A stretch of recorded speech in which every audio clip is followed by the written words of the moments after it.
Bagaimana jadinya jika ada sosok yang dulunya hanya ikut tanpa mengganggu, namun berubah sebaliknya setelah kamu menikah? Ceritanya pernah terjadi, ada pengalaman, peristiwa, bahkan legenda. Bersama ceritanya pernah, mari kita bercerita dan dengarkan. Karena setiap cerita selalu punya sisi yang belum pernah kalian dengar sebelumnya. Ini dia ceritanya pernah horor episode 2, Wanita dari Balik Kabut. Ini adalah sebuah cerita dari seorang laki-laki yang kita sebut saja Adi. 5 tahun yang lalu, Adi pernah ditugaskan dari tempat ia bekerja ke sebuah daerah di selatan Cianjur. Informasinya disampaikan sore hari, mendadak saat Adi masih di Bandung. Sementara dia harus di Cianjur Selatan besok paginya. Sangat tidak memungkinkan untuk berangkat sore itu juga. Maka Adi memutuskan untuk berangkat dini hari saja. Tepat pukul 2 pagi, Adi terbangun dari tidurnya.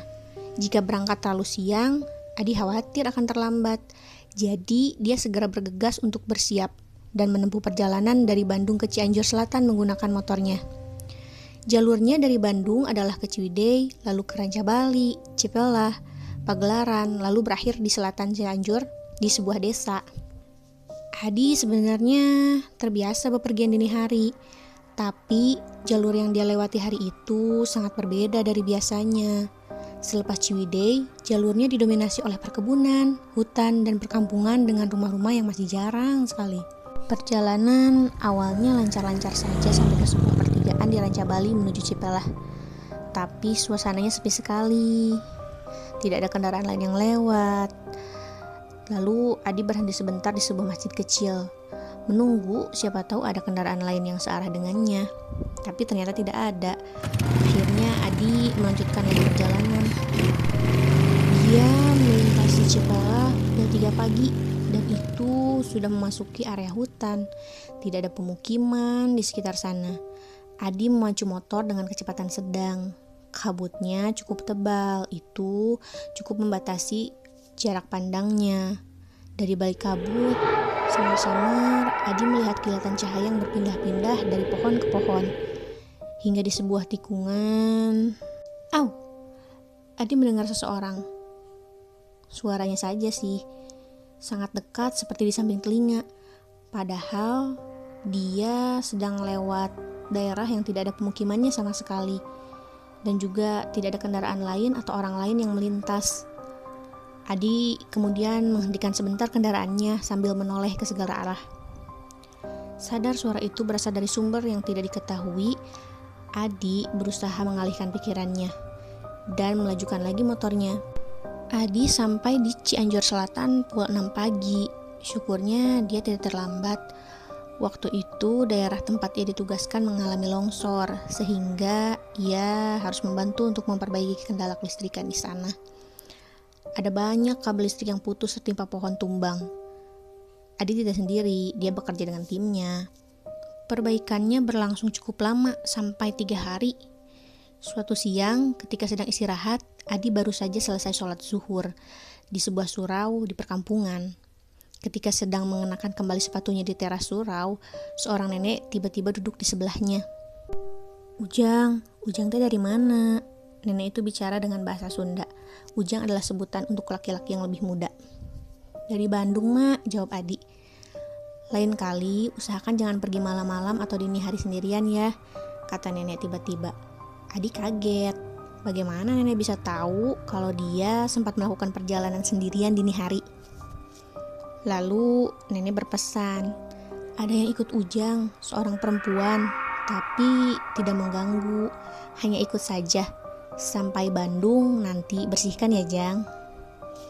Adi jadi agak merinding, jangan-jangan suara anehnya waktu itu. Pekerjaannya di Cianjur Selatan sudah selesai. Adi kembali ke tempat asalnya dan menjalani kehidupan seperti biasa. Hingga suatu hari, Adi sudah menikah dengan seorang perempuan bernama Dita. Adi membawa Dita ke kota Cianjur, karena Adi pada saat itu bertugas di Cianjur kota. Mereka tinggal di sebuah rumah, berdua saja. Adi cukup sering pulang larut, membuat Dita harus menunggu sendirian di rumah. Seperti malam itu, Dita sendirian Karena bosan, akhirnya dia menonton TV di ruang tamu. Saat sedang fokus menonton, dari sudut matanya, tiba-tiba Dita melihat sebuah benda hitam di dekat pintu dapur yang terbuka. Benda itu bergerak sedikit demi sedikit. Awalnya Dita kira itu keset, tapi setelah diperhatikan lagi, benda itu bergerak lagi. Dan betapa kagetnya Dita ketika menyadari benda yang bergeser-geser itu adalah rambut yang panjang, sementara pemilik rambutnya berbaring di lantai sambil menatap Dita dengan wajahnya yang sangat pucat. Dita sudah pasti sangat kaget. Akhirnya dia melompat ke arah pintu luar menuju terasnya. Badannya gemetaran dan ia juga menangis agak kencang. Rupanya suara tangisan Dita terdengar oleh Bu Sari, tetangga sebelah rumahnya. Bu Sari menghampiri Dita dan berusaha menenangkannya. Dita menceritakan apa yang dilihatnya ke Bu Sari, dan Bu Sari juga menemani Dita sampai Adi datang.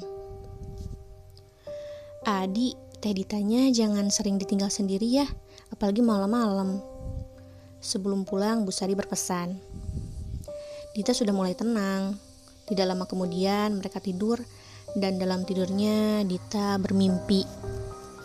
Dalam mimpinya, Adi sedang mengendarai motor di sebuah area perkebunan. Lalu ada seorang wanita berambut panjang dengan pakaian berupa dress abu di bawah lutut mencegatnya. Tiba-tiba saja wanita itu naik ke motor Adi di jok belakangnya. Mereka berlalu begitu saja melewati Dita. Wajah wanita itu kalau dilihat-lihat mirip sekali dengan sosok perempuan yang tadi dia lihat di dapur. Dita seketika bangun dari tidurnya dan dia tanpa sengaja melihat tangan kanannya. Ada sebuah bekas memar yang entah dari mana asalnya. Padahal semalam tidak ada.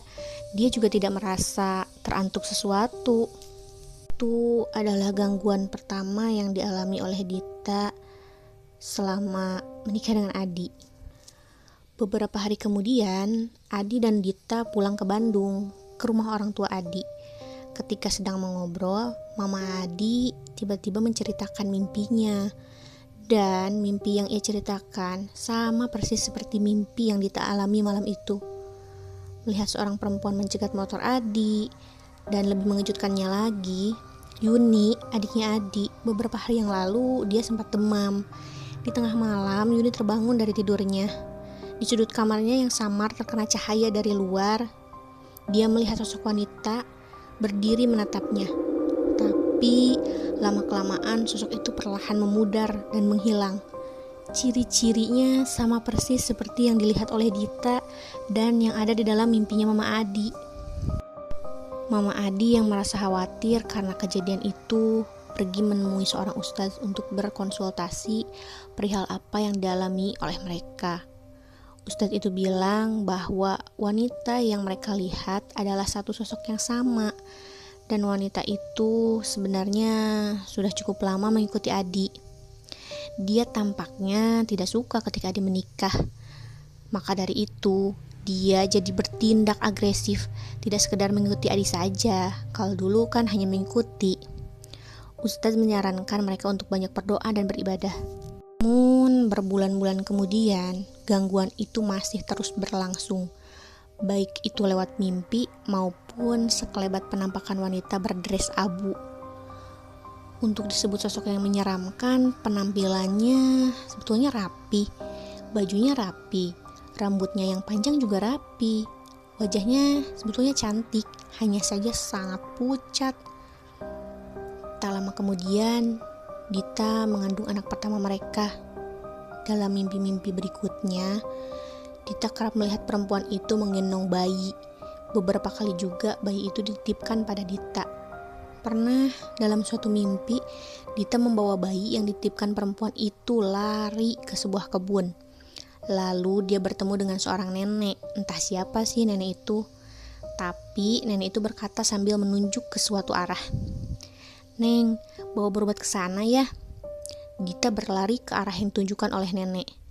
Dan Dita bertemu dengan almarhum pamannya. Wajahnya sangat jelas terlihat khawatir. "Dit," bisikan di telinganya ya, "A'udzu bikalimatillahit tammat min syarri ma khalaq."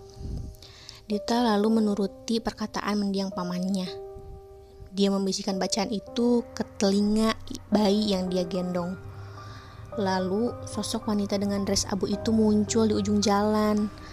Tatapannya yang biasanya datar sekarang terlihat marah. Wanita itu melayang dengan cepat ke arah Dita, lalu menabrak Dita sampai jatuh. Dita merasakan ada orang yang duduk di kakinya. Dita yang dalam keadaan posisi berbaring, sedikit demi sedikit terbangun dari tidurnya. Matanya mulai terbuka dan yang pertama kali dia lihat adalah sosok perempuan berdres abu yang menduduki kakinya. Sekuat tenaga Dita berusaha untuk bangkit, tapi tidak bisa. Tubuhnya tidak bisa digerakkan. Telinganya bisa mendengar ada suara Adi yang sedang sibuk bersiap untuk berangkat kerja. Matanya juga bisa melihat Adi, tapi bahkan mulutnya tidak bisa bersuara untuk memanggil suaminya. Dita semakin takut. Sosok wanita itu masih saja duduk di kakinya. Rambutnya yang panjang bahkan terasa menyentuh kaki Dita. Yang Dita khawatirkan adalah jika ketika Adi berangkat dan Dita ditinggalkan dalam keadaan seperti ini, takutnya sosok wanita itu semakin menjadi. Sekuat tenaga Dita membacakan doa-doa yang dia bisa, termasuk doa yang disarankan oleh pamannya di mimpi tadi. Wanita berdres abu itu berdiri, lalu melayang ke atas menembus plafon dan menghilang. Dengan nafas yang terengah-engah, akhirnya Dita bisa bangun. Adi yang melihat istrinya bernafas dengan terengah seperti habis lari, langsung menghampiri dan menenangkan Dita. Singkat cerita, akhirnya teror perempuan itu sudah berhenti. Namun sayangnya, tak lama setelah kejadian mimpi dan penampakan itu, Adi dan Dita kehilangan calon anak mereka. Entah mungkin karena Dita sering terpikir oleh perempuan itu atau dia merasa stres. Jadi Dita sering pendarahan dan akhirnya keguguran. Tapi alhamdulillah untuk saat ini mereka sudah dikaruniai seorang anak dan hidup tanpa gangguan sosok wanita misterius itu. Kalau kamu, apa kamu pernah mengalami kejadian serupa? Itulah ceritanya Pernah Horor episode 2, Wanita dari Balik Kabut. Aku dari ceritanya Pernah. Terima kasih sudah bercerita dan mendengarkan. Kalau kalian punya cerita menarik untuk aku ceritakan kembali, silahkan tinggalkan ceritanya di kolom komentar atau kirim ceritanya melalui email kita. Sampai ketemu di cerita berikutnya.